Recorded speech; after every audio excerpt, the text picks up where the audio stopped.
यीशु की कहानी में आपका स्वागत है। आज एक बार फिर हम अपनी नाटकों की श्रृंखला छुटकारे की कहानी को आगे बढ़ाते हैं। प्रिय श्रोताओ, छुटकारे की कथा ये है जिसमें हम पाते हैं कि किस प्रकार इतिहास में परमेश्वर ने इस मनुष्य जाति को उनकी असफलताओं, गलतियों, कमजोरियों, बुरी लत, स्वार्थ, घमंड और वैरभाव से कैसे बचाया। ये कहानी है परमेश्वर के अनंत प्रेम की, जो हर एक मनुष्य के लिए है। आइए सुनते हैं आज की कहानी, जिसका शीर्षक है मौन वर्षों का अंतराल। ये नाटक परमेश्वर के वचन में लिखित घटनाओं और चरित्रों पर आधारित है।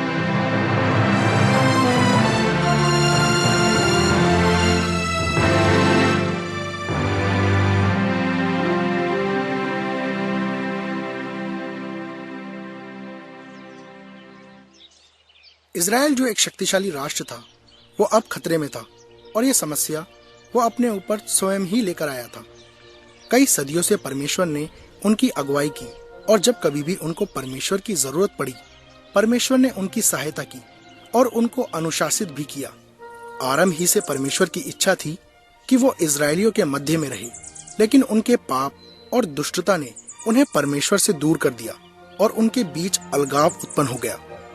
आरंभ ही में इजरायलियों के बहुत से लोग हुए जिनके साथ परमेश्वर ने वायदा किया था कि वो उनकी गिनती पृथ्वी पर बढ़ाएंगे और उन्हें रहने का स्थान भी देंगे, लेकिन वो लोग भी असफल रहे और उनके आने वाली पीढ़ी मिस्र की गुलामी में चली गई। जबकि परमेश्वर के लोग असफल रहे, फिर भी परमेश्वर अपना वायदा नहीं भूला और मूसा के द्वारा उसको पूरा किया। वो अपने वंश को आगे लेकर गया और उनकी संख्या को बहुत बढ़ाया और अपने वायदे किए हुए देश में प्रवेश कराया। इसके बाद जब वो वायदे किए हुए देश में बस गए, जहां उन्हें अपना घर मिला, फिर से वो लोग पाप में गिर गए और अपने पिता से मुड़कर दूर चले गए। आखिरकार वो अपने लिए एक राजा की मांग करने लगे ताकि वो भी अन्य राष्ट्रों के समान शक्तिशाली बन सके। परमेश्वर ने उनकी मांग को स्वीकार किया, लेकिन वो फिर पाप में गिर गए। सदियां बीतती गई, लेकिन अभी भी इजरायली परमेश्वर से, जो उनका पिता था, बलवा करते रहते थे। इसके बावजूद परमेश्वर का प्रेम उनके प्रति कम नहीं हुआ और ना ही उसने उन्हें छुटकारा देने की अपनी इच्छा को बदला। परमेश्वर एक के बाद एक भविष्यवक्ताओं को उनके पास भेज रहा था, जो इजरायलियों को चेतावनी दे रहे थे, लेकिन वो लोग हर बार उनकी चेतावनियों को नजरअंदाज कर रहे थे और अपने हटीले और जिद्दीपने के कारण परमेश्वर के विरुद्ध कार्य कर रहे थे। आखिरकार इजराइल का राज्य विफल हो गया और एक बार फिर से वो लोग अन्य राष्ट्रों की बंधुआई में चले गए, पहले तो बाबुल की और फिर फारसियों की। एक लंबे समय के शांत अंतराल में इजराइल की पीढ़ी के पास कोई राजा नहीं था, ना ही कोई अगुआ, ना ही कोई परमेश्वर का भेजा हुआ और ना ही कोई भविष्यवक्ता। वो लोग अपने ही देश में विदेशियों के दबाव और उनके सताव में अपने जीवन को जी रहे थे, जिनमें पहले यूनानी और फिर रोमी। इतने लंबे समय के शांत अंतराल के बाद इजराइलियों के होठों पर सिर्फ एक ही प्रश्न था कि वह परमेश्वर कहाँ है। क्या वो अपने लोगों को भूल गया है? क्या किसी को इस बारे में मालूम था?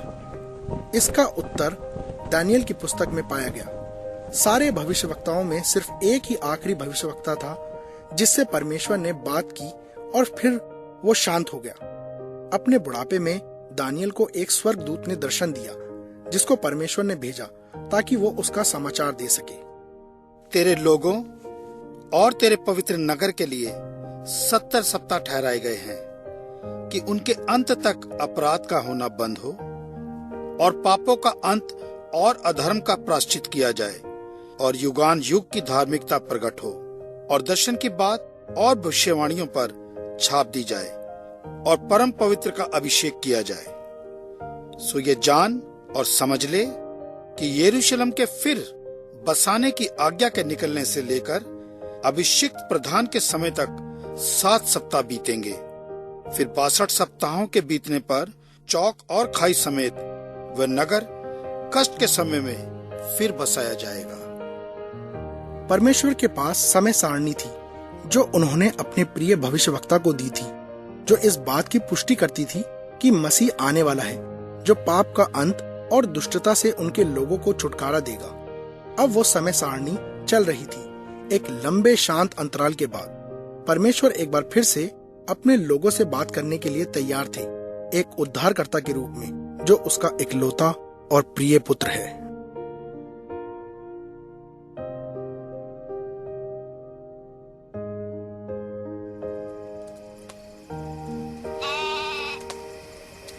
आज बहुत ही ज्यादा सर्दी है गरसोन। हाँ, आज बहुत सर्दी है। क्या तुमने गिनती की है? हाँ, वो सभी यही है। मैंने पूछा, तुमने गिनती की है? हाँ हाँ, मैंने गिन लिया, वो सब यही है। तुमने वो काम किया या नहीं अभिदान? उनमें से कोई खो गया तो हम यहूदा से क्या कहेंगे? मैंने आपको बताया, वो सब यही है गरसोन। इस सर्दी के मौसम में वो सब एक दूसरे से चिपके हुए हैं। मैं समझता हूँ यहूदा को पता भी नहीं होगा उसके पास कितनी भीड़ है। उसे मालूम है, वो जानता है उसके पास 112 भेड़ें हैं, क्योंकि हम रोज उनकी गिनती करते हैं।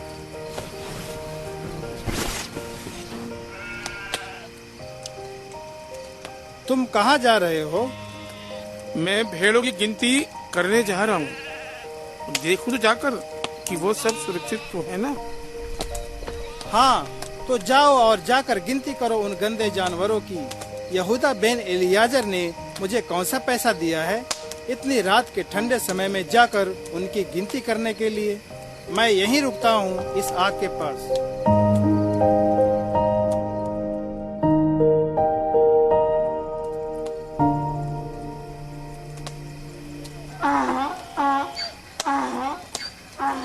उन दिनों में अगस्तुस कैसर की ओर से आज्ञा निकली कि सारे जगत के लोगों के नाम लिखे जाएं। ये पहली नाम लिखाई उस समय हुई जब किरीनियुस सूर्य का हाकिम था, और सब लोग नाम लिखवाने के लिए अपने अपने नगर को गए। सो यूसुफ भी इसलिए कि वह दाऊद के घराने और वंश का था, गलील के नासरत नगर से यहूदिया में दाऊद के नगर बैतलहम को गया। तुम ठीक तो हो ना मरियम? हाँ, मैं ठीक हूँ यूसुफ। आओ अभिदान, उस तरफ चल कर देखें, वो वहीं होगा। अब हम ज्यादा दूर नहीं है मरियम, तुम अपने को संभाल तो सकती हो ना? हाँ हाँ, ठीक है। क्या तुम इस मार्ग को जानते हो? क्या कोई चिन्ह या निशान से कुछ पता चल सकता है? मेरे बचपन से मैं कभी भी बैतलहम नहीं गया मरियम। ये सड़क तो काफी चौड़ी लग रही है। हाँ, काफी ढलान भी है। देखो यूसुफ, तारे कितने चमक रहे हैं। हाँ, सही कहा तुमने मरियम। और देखो देखो, वो तारा सबसे ज्यादा चमक रहा है। अरे हाँ, तुमने ठीक कहा। मैंने तो पहले इस तारे पर ध्यान ही नहीं दिया था। ये तो बिल्कुल अजीब सा लग रहा है। वो क्या था मरियम? क्या कोई वहाँ है? कोई है वहाँ? यूसुफ, ऐसा लगा मैंने कोई आवाज सुनी। क्या कोई था वहाँ? यूसुफ, डरो मत जवान, मैं तो चरवाहा हूँ और अपनी खोई भी भेड़ों को ढूंढ रहा हूँ। चरवाहा? भेड़ को ढूंढ रहे हो और इतनी रात में? यूसुफ, मुझे लगता है कि हमें यहाँ से चलना चाहिए। मैं कैसे विश्वास करूं कि तुम एक डाकू या फिर लुटेरे नहीं हो? हाँ, मैं भी तुमसे यही प्रश्न कर सकता हूँ मेरे दोस्त। तुम और ये जवान स्त्री इतनी रात में यहाँ क्या कर रहे हैं? मैं कैसे जानूं कि तुम दोनों लुटेरे नहीं हो? मैं यहाँ तुमने देखा? कुछ नहीं, सिर्फ एक चरवाहा जो तुम्हारा कोई नुकसान नहीं करेगा। तुम उससे दूर खड़े हो सकते हो। यूसुफ, यूसुफ, ये एक अच्छा इजरायली नाम है, लेकिन तुम दोनों इतनी रात में अकेले यहाँ कैसे? ये जगह सच में सुरक्षित नहीं है। मेरा मतलब हम बैतलहम जा रहे हैं। जनगणना के लिए। बैतलहम? हाँ। यूसुफ, थोड़ा सब्र करो मरियम। क्या बैतलहम अभी थोड़ा दूर है? हाँ, 1 घंटे पैदल का रास्ता है। मैं समझता हूँ तुम्हें जल्दी यहाँ से निकल जाना चाहिए। आप ऐसा क्यों कह रहे हैं? क्या यहाँ कहीं लुटेरे हैं? शायद मैं तुम्हारी पत्नी के लिए कह रहा हूँ। मेरी पत्नी? लगता है वो तुमसे कुछ कहना चाहती है।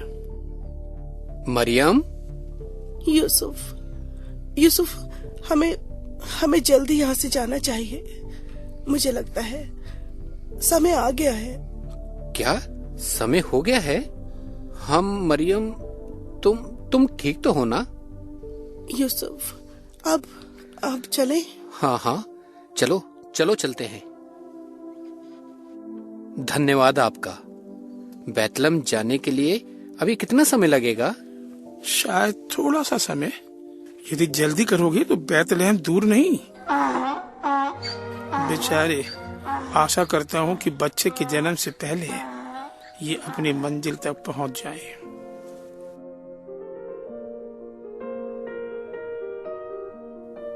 श्रोता, इस कार्यक्रम को सुनने के लिए आपका धन्यवाद। आप सुन रहे हैं कहानी यीशु की।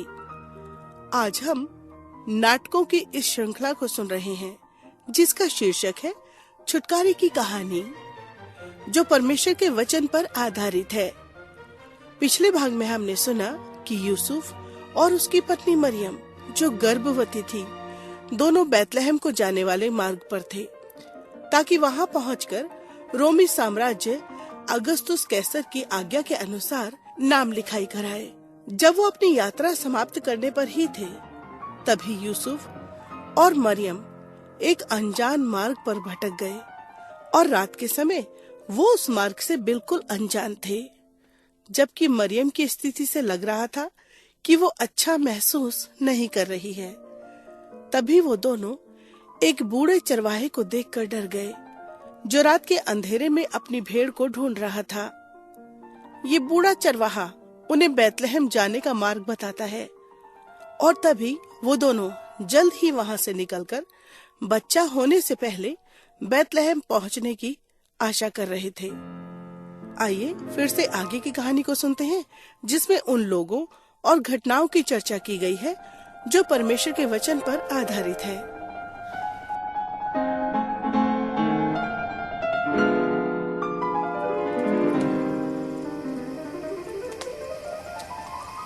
गरसोन, तुम कहाँ गए थे?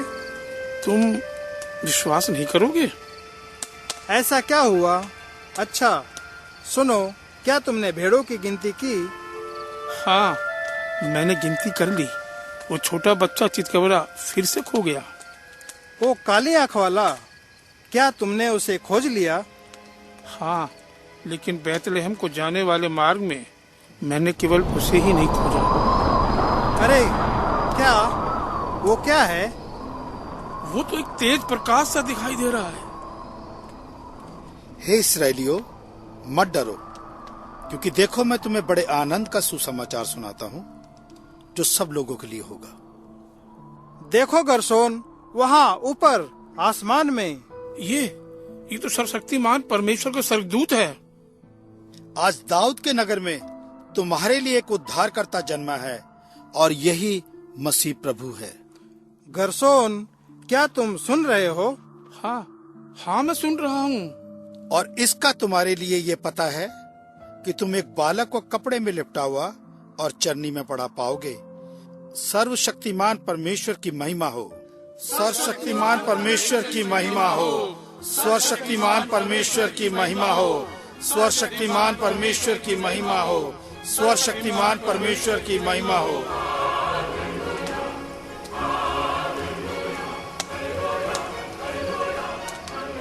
वो कहाँ चले गए? वो लोग कौन थे गरसोन? वो मनुष्य नहीं थे अविनाद, वे स्वर्गदूत थे। वे हजारों की संख्या में थे। ये सच में अविश्वसनीय है। स्वर्गदूत वो हमसे बात कर रहे थे। हाँ, लेकिन अब हम क्या करें गरसोन? आओ हम बेतलहम जाकर ये बात जो हुई है और जिसे प्रभु ने हमें बताया है देखें। लेकिन गरसोन, स्वर्गदूत ने कहा, आज दाऊद के नगर में तुम्हारे लिए एक उद्धारकर्ता जन्मा है और यही मसीह प्रभु है। हाँ, लेकिन सोचो गरसोन, तुम और मैं मामूली से चरवाहे हैं। क्या हमारा जाना ठीक होगा? परमेश्वर के मसीह के समीप हम जैसे लोग नहीं होंगे। यदि तुम रुकना चाहते हो तो रुक सकते हो, लेकिन मैं तो जरूर जाऊंगा, जैसा कि स्वर्गदूत ने समाचार दिया है। क्या वो समाचार था? हाँ, और उसने कहा, और इसका तुम्हारे लिए ये पता है कि तुम एक बालक को कपड़े में लिपटा हुआ और चन्नी में पड़ा हुआ पाओगे। उसने हमसे कहा, इसका मतलब वो हम ही से बात कर रहा था, मामूली से चरवाहों से ही। रुको गरसोन, भेड़ों की रखवाली कौन करेगा? रुको रुको गरसोन, मेरे लिए रुको।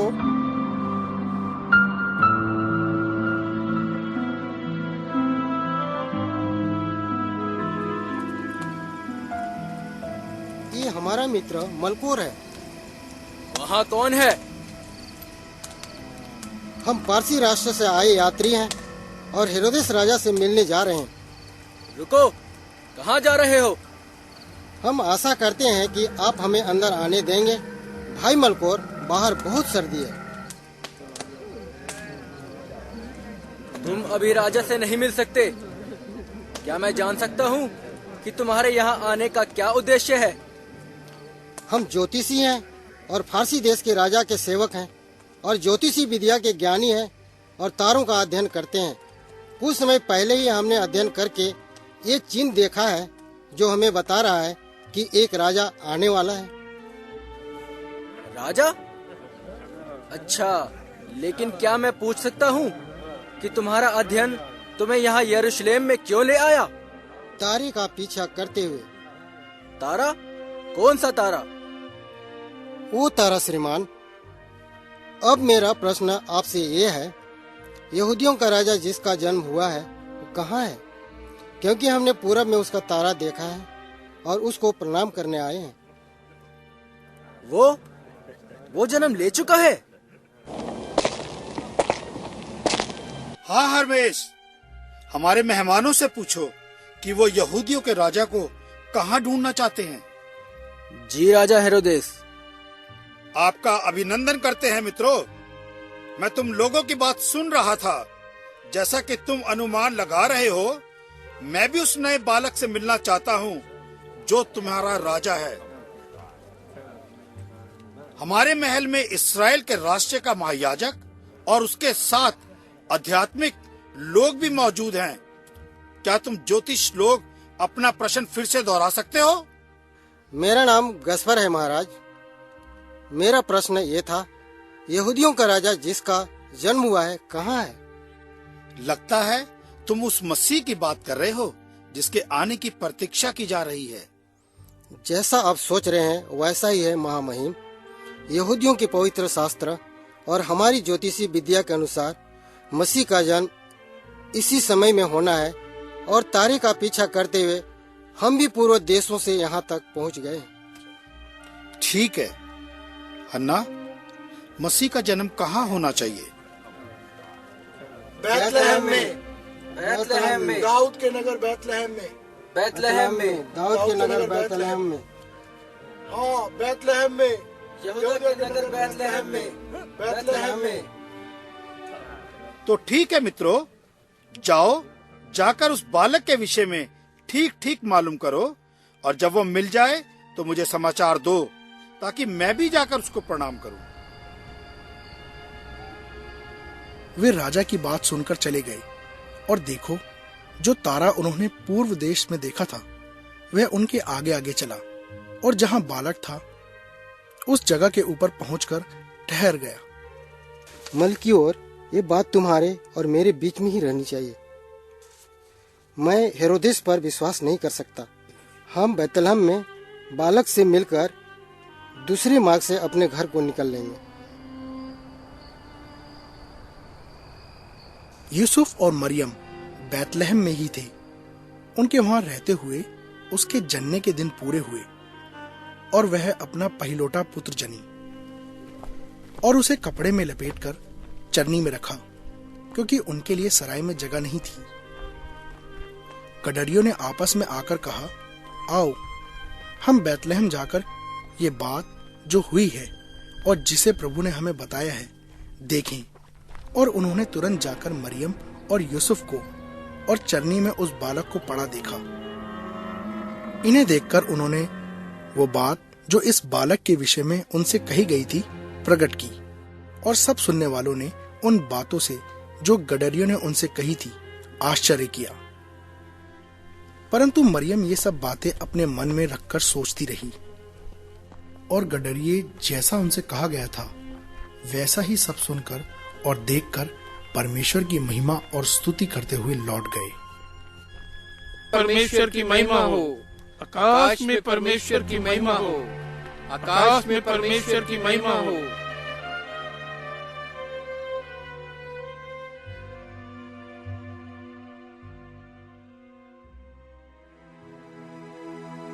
श्रोता, मनुष्य जाति के हजारों वर्षों की असफलताओं के बाद उस उद्धारकर्ता के आने की आशा का समय अब पूरा होता है, और परमेश्वर अपने इकलौते पुत्र को, जो मनुष्य जाति का उद्धार करता है, उसको इस संसार में भेजता है। वो उद्धारकर्ता इसलिए आया ताकि मनुष्य जाति को उनके पापों से छुटकारा दे सके। यीशु मसीह हमारे पापों के लिए मरा। परमेश्वर का वचन कहता है, परमेश्वर हम पर अपने प्रेम की भलाई इस रीति से प्रकट करता है कि जब हम पापी ही थे तभी मसीह हमारे लिए मरा। परमेश्वर का वचन कहता है, बिना लहू बहाए पापों की क्षमा नहीं। यीशु मसीह हमारी जगह मरा। यशायाह भविष्यवक्ता ने कहा, हम तो सब के सब भेड़ों के समान भटक गए थे, हम में से हर एक ने अपना मार्ग लिया, और यहोवा ने हम सबों के अधर्म का बोझ उसी पर लाद दिया। अब मैं अपने दिल की गहराइयों से एक संक्षिप्त प्रार्थना करने जा रही हूँ। आप ध्यान से उसे सुने और अपनी व्यक्तिगत प्रार्थना बनाएं।